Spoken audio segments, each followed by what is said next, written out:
I want to give you guys a scenario, and you tell me if you know anybody on this freaking planet who will be okay with this scenario. Right? Let's say you're going for, let's say you work for a corporation, right? And you apply for a promotion, and you're going for this big, cushy position that'll pay you a lot of money, right? Now, suppose something happened between you and another applicant, like let's say a coworker of yours, and you're like, you may have a rival, or you got somebody at your job that you don't like, or they don't like you, or whatever. Let's say y'all both apply for this prominent position, and y'all have something happen between y'all, like on the job. Maybe not an actual fist fight, but something serious where it needs to be investigated.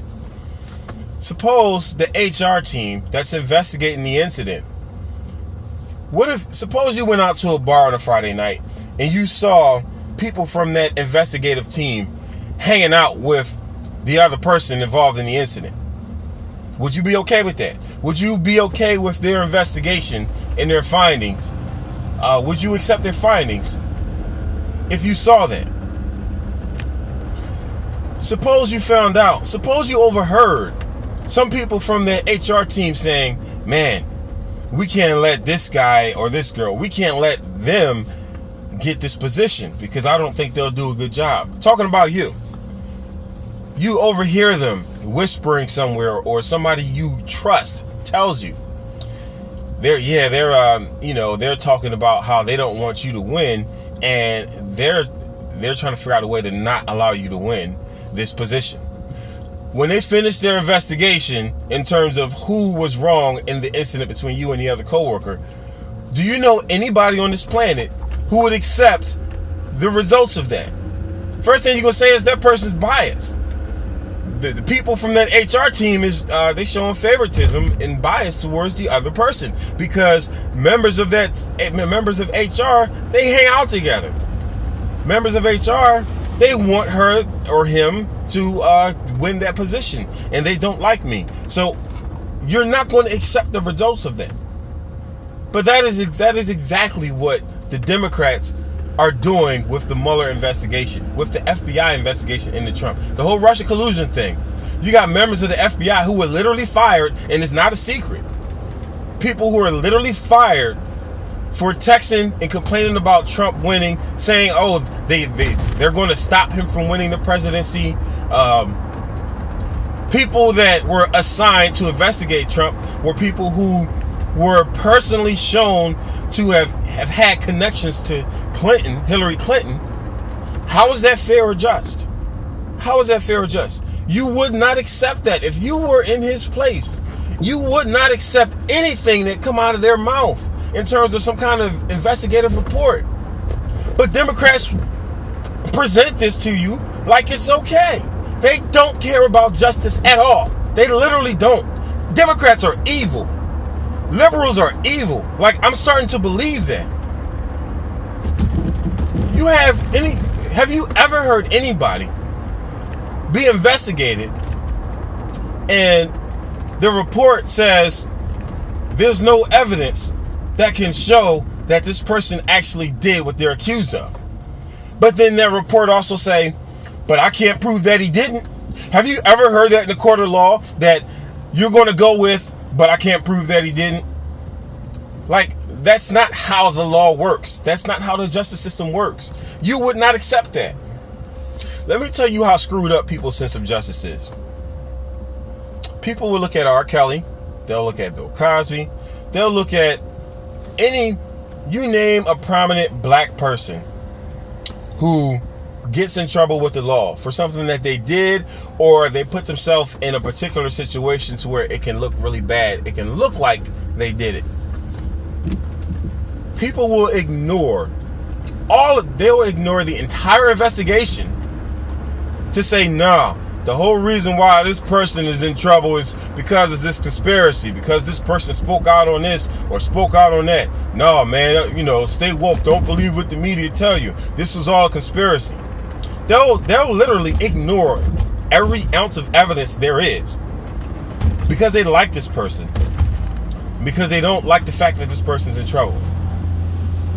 when it comes to Trump and Russia, there's literally the official report that the Democrats started literally said there's no evidence linking him to Russia collusion. There's none. And people will literally ignore the evidence to say he's guilty. So look how twisted that is. When it's somebody you like, you ignore the evidence that they're guilty and you insist that they're innocent just because you're mad. But when somebody is deemed to be, he didn't say not guilty intentionally because he didn't want to be, Robert Mueller didn't want to be where he was yesterday, which was being made a fool of, having to investigate to explain his investigation. Didn't work. He said on the second page of the document, he said there's no tie between Trump and Russia collusion. Like there's no Russia collusion. But people will ignore that. You ignore all of that. Not only that, if you actually know any of the stuff that's happened just from that testimony, I'm not going to say like well, Fox News said it or CNN said it or my man's made a YouTube video. No. Based on the questions that he was asked and his answers, Robert Mueller I'm talking about, it's clear you would not accept how he conducted that investigation. You would not accept that if that was you being investigated.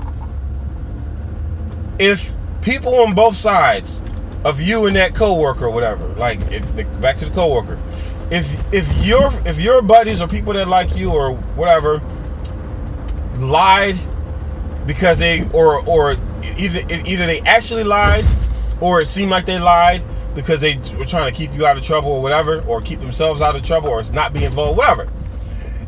If the people that like you lied and they got fired, but the people that lied for the other person didn't get fired, would you accept the results of that investigation? You would not accept that. You would not accept that because that's a perversion of justice. That's a perversion of all things fair and true. That's literally inequality. That's literally all of the words I like to use. That's literally injustice. That's literally corruption. Like, I just don't understand. Liberals complain so much about the law and fairness and justice. And what liberals mean when they talk about justice, what I've realized is that liberals mean I want the person that I'm angry at to be punished. That's what they mean by justice. Because true justice means that the guilty is punished with an appropriate punishment and the innocent is exonerated. That's when you read the Bible, that's what you hear. They're exonerated, they're vindicated.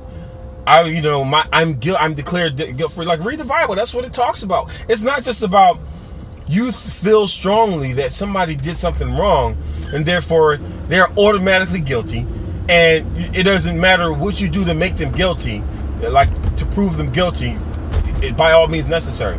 That's not justice.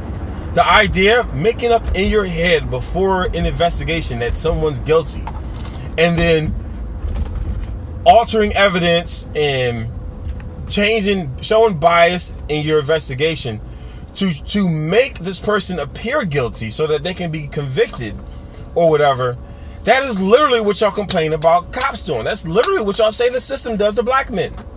So if you have a problem with injustice, if you have a problem with corruption and bias and all of that stuff, then you would not like to see it anywhere. You wouldn't want to see it against Trump, whether you hate Trump or not. Because the implications is that if it can happen to him, if that's how we operating, it's going to happen to us. And if you want it to stop happening to you, how can you cheer it on when it happens to someone else? If you don't care, look, it's like this. If you say you're against rape, but then a girl that you don't like gets raped, and you're like, that's what she get. Are you against rape? You're not against rape. You're against rape when it happens to you. If you're against police brutality, and the sad thing is I've seen this, and this is why I'm being more and more convinced that liberals don't care about actual principles.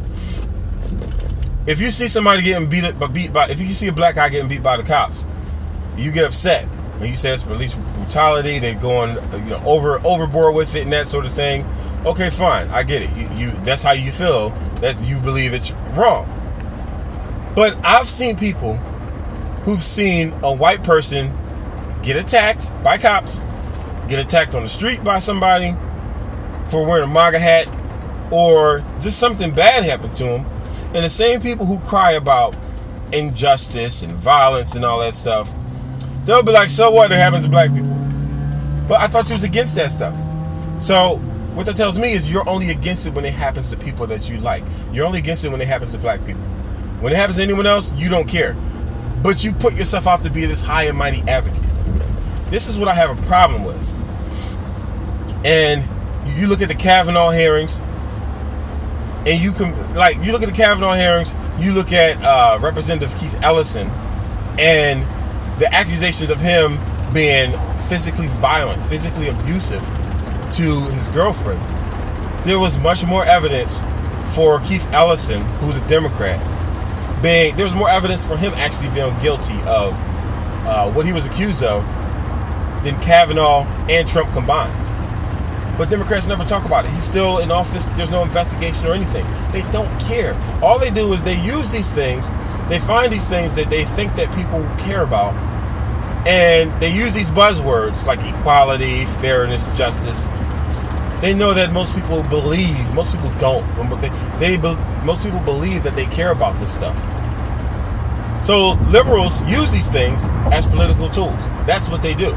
You know what Trump used as a political tool? He used nationalism, America first. He used the economy. Those are the things that Trump used as political weapons. I wouldn't even say it was weapons. I would say it's his platform, but you can say he used it as a weapon. This is what I'm going to use to attack the policies of the Democrats. Notice the policies. Democrats, on the other hand, they use stuff to attack Trump. They don't attack his policies, except for maybe at the border. They attack Trump. So if you present a principle out there or a law out there, liberals, they won't deal with the law or the principle. You should not be corrupt. You should not be biased. You should not be biased in an investigation. True or false? It's true. You should not be biased. You should not be biased in an investigation. You should not be corrupt. You should not break the law to get what you want. But that's not what liberals do. Liberals are okay with Antifa committing violence. Liberals get more upset about a teenager wearing a MAGA hat having a confrontation with a Native American who, that Native American, literally on national TV, he literally admitted he started it. But liberals have more of a problem with that guy than Antifa, who gets maxed up and literally attacks people in public. Turn the other eye. You got more upset about a teenager who was literally standing there minding his own business, and the older gentleman literally admitted that he's the one that started it. He's the one that got in the kid's face. You flip out. But Antifa goes out and hits somebody in the head with a bike lock. Busts their head open. No problem. Mainstream media don't want to talk about it. Liberal policies are evil. Liberals are driven by evil emotions. I'm becoming more and more convinced of that. I used to not think that way because I was pretty liberal myself. But the more I understand biblical principles you got to realize justice is what God calls justice. Fairness is what God calls fairness, not what the world decides is fairness. It's what God calls fairness.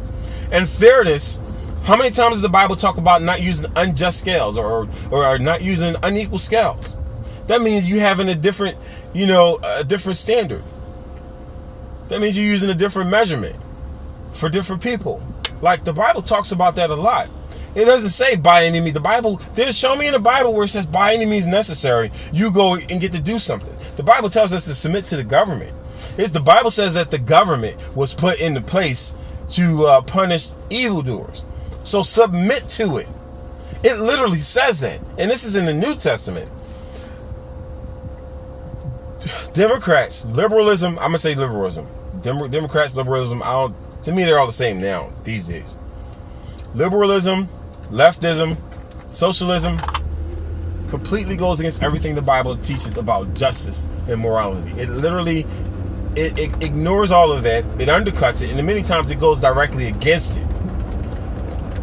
So basically, when it comes to leftism, when you feel strongly about someone else, when you dislike someone else, it's okay to do whatever to them. It's okay to call their job and to accuse them of being a Nazi and to try to get them fired. It's okay to go onto their business, go on Yelp and downvote their business because you don't like the person that supports Trump. That's what leftists think is okay. They literally think that they're fighting. They literally think that when they do evil things like that they are the resistance. They literally feel like they're fighting against evil when they're doing evil. And I'm tired of it. It's so disgusting to see. But I tell you one thing. Y'all Christians who support this, you're going to have a nice time trying to explain to the Lord when you stand before God and how you support this. You're going to have a nice time trying to explain to God how you voted for people and you support people who push stuff that directly go against him and who hate him. And the time is going to come when they're going to attack the church like they already have. So you're going to have fun with that. You're voting for your own oppression. You're subsidizing your own oppression and suppression. And I don't even know what else to say.